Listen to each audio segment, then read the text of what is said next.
Hi అండి, welcome to అమ్మ కూతురు వంటలు. ఈరోజు మన కిచెన్ స్పెషల్ వచ్చేసి కజ్జికాయలండి. కజ్జికాయలో చాలా స్పెషల్స్ ఉంటాయండి. లోపల పెట్టే స్టఫింగ్ దాన్ని బట్టే టేస్ట్ అనేది ఉంటుంది.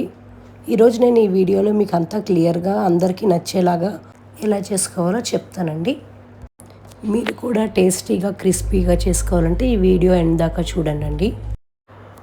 ముందుగా 1/2 kg మైదా పిండి తీసుకోండి.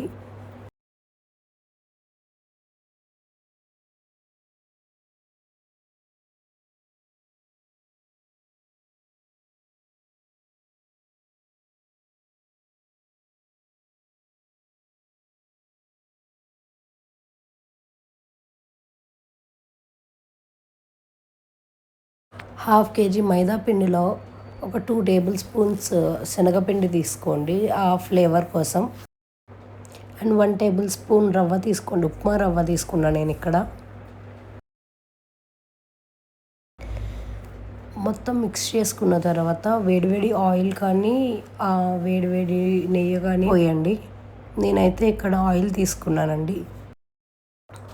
మిక్స్ చేసేటప్పుడు గరిటెతో కానీ స్పూన్తో కానీ చేయండి, ఎందుకంటే ఆయిల్ కొంచెం వేడిగా ఉంటుంది కదా. సో దీంట్లో తగినంత సాల్ట్ వేసుకోండి. ఇప్పుడు కొంచెం చల్లారిన తర్వాత చేతితో రబ్ చేస్తున్నట్టు మిక్స్ చేసుకోండి. ఆయిల్కి పిండి బాగా పంటించేదాకా మిక్స్ చేసుకోండి. చూసారు కదండి, వీడియోలో ఉండలు ఉండలుగా ఉంది, అదంతా పోయేదాకా మంచిగా మిక్స్ చేసుకోండి.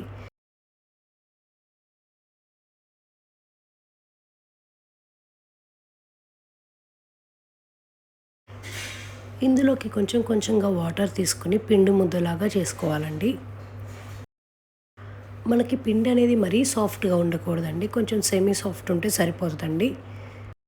మనం పిండిని 10-15 నిమిషాలు నానబెట్టామంటే సాఫ్ట్గా ఉండి చక్కగా ఉంటుందండి.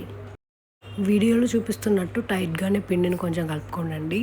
మనం పిండిని కలిపిన తర్వాత హ్యాండ్కి స్టిక్కీ అవ్వకుండా ఉంటే అది మంచిగా కలిపినట్టండి. ఇప్పుడు కజ్జికాయ లోపల పెట్టే స్టఫింగ్ ఎలా చేయాలో చూద్దామండి. ముందుగా నేను 1.5 కప్పు వేరుశనగ గుళ్ళు తీసుకున్నానండి. ఇలా వేరుశనగ గుళ్ళు తీసుకున్నాక మంటని మీడియం ఫ్లేమ్లో పెట్టుకుని వేయించుకున్నానండి. మరొక కడాయి తీసుకుని దాంట్లోకి 2 టేబుల్ స్పూన్ గీ తీసుకున్నానండి. నెయ్యి కొంచెం హీట్ అయిన తర్వాత దాంట్లోకి జీడిపప్పు, బాదం పప్పు తీసుకుని మంచిగా ఫ్రై చేసుకోవాలండి. ఇవి వేయించుకునేటప్పుడు స్టవ్ ఎప్పుడు మీడియం ఫ్లేమ్లోనే ఉండాలండి. మంచి గోల్డెన్ బ్రౌన్ కలర్ వచ్చే వరకు వేయించుతూ ఉండాలండి, అప్పుడే టేస్ట్ మంచిగా ఉంటుంది. పైన కొంచెం వేగినట్టు ఉంటే అది టేస్ట్ ఉండదండి స్టఫింగ్కి.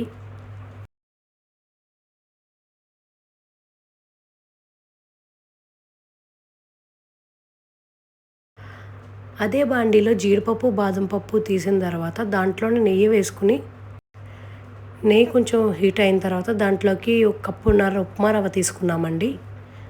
అది గోల్డెన్ బ్రౌన్ కలర్ వచ్చే వరకు మనం కలుపుకుంటూ ఉండాలి. మధ్య మధ్యలో ఇట్లా ఉండల్లా ఉండకూడదండి.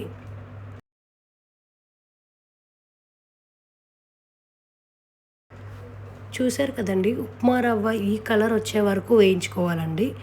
వేయించుకున్న తర్వాత 1 కప్ ఆఫ్ కోకోనట్ పౌడర్ తీసుకోండి. డ్రై కోకోనట్ పౌడర్ మేము యూజ్ చేసామండి. 2 మినిట్స్ వేయించుకుంటే చాలండి కొబ్బరి పొడి వేసిన తర్వాత. వేయించిన డ్రై ఫ్రూట్స్ అండి ఉప్మా రవ్వ సైడ్ పెట్టుకోవాలండి కొంచెం చల్లపడే వరకు. తర్వాత మిక్సీ జార్లో వేసుకోవాలి. పిండిలా చేసుకోవద్దండి, జస్ట్ క్రష్ చేయండి అంతే చాలు. ఒక 2-3 టైమ్స్ ఇలా ఆన్ చేసి ఆఫ్ చేస్తే చాలండి. నేను చూపించే కన్సిస్టెన్సీలో చేసుకోండి. చూసారు కదండి, ఈ కన్సిస్టెన్సీలో చేసుకోండి. ఇదంతా ఇప్పుడు నేను ఒక బౌల్లోకి తీసుకున్నాను. దీంట్లోకి మనం బెల్లం కూడా యాడ్ చేసుకోవాలండి. ఇప్పుడు ఈ డ్రై ఫ్రూట్ మిక్స్ ఎంత ఉందో బెల్లం కూడా అంతే తీసుకోవాలండి. ఈక్వల్ పోర్షన్ ఉండాలండి. ఇట్లా వీడియోలో చూపిస్తున్నట్టుగా బెల్లం అండ్ ఆ మిక్చర్ని మిక్స్ చేసుకోండి. ఇప్పుడు మనం సైడ్ పెట్టుకున్న పిండి తీసుకుందామండి. చూసారు కదండి, అది ఎంత సాఫ్ట్గా అయ్యిందో. మొత్తం పిండి కలుపుకొని రోల్ చేసి మేము ఇట్లా కట్ చేసుకుంటున్నామండి. సేమ్ చపాతీ చేసినట్టే చిన్న చిన్నవి చేయండి బాల్స్. మాకైతే 50 కజ్జికాయల దాకా వచ్చాయండి ఈ స్టఫింగ్ అండ్ ఈ పిండితో. చూసారు కదండి, వీడియోలో చూపిస్తున్నంత సైజే చేసుకోండి, ఇంకా పెద్దదైతే పిండి వేస్ట్ అవుతుంది. చూసుకొని చేసుకోండి. అండ్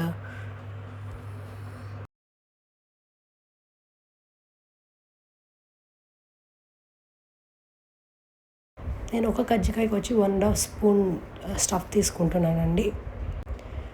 అండ్ నేను ఎవ్రీడే ఒక టిప్ చెప్తా ఉన్నాను కదా, సో ఈరోజు టిప్ ఏంటంటే ఫేస్ అంతా ట్యాన్ పట్టేస్తే మనం ఒక బౌల్ తీసుకొని 1 స్పూన్ శనగపిండి, 1 స్పూన్ రైస్ ఫ్లోర్ వేసుకొని దాంట్లో కొంచెం కర్డ్ అండ్ లెమన్ వేసుకుని అది ఫేస్కి అప్లై చేసుకుంటే ప్యాక్ లాగా it will give you best result అండి.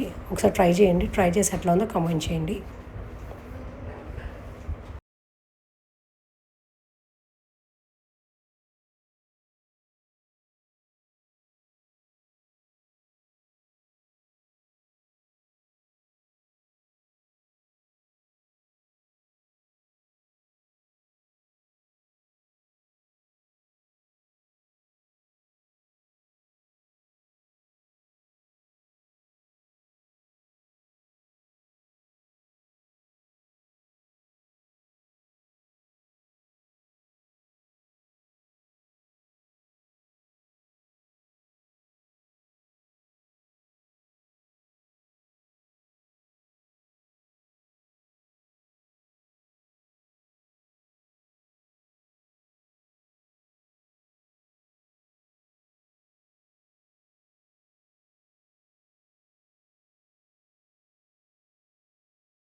నేను ఒక వాయికి వచ్చి 3 వేసానండి. కొంచెం బ్రౌన్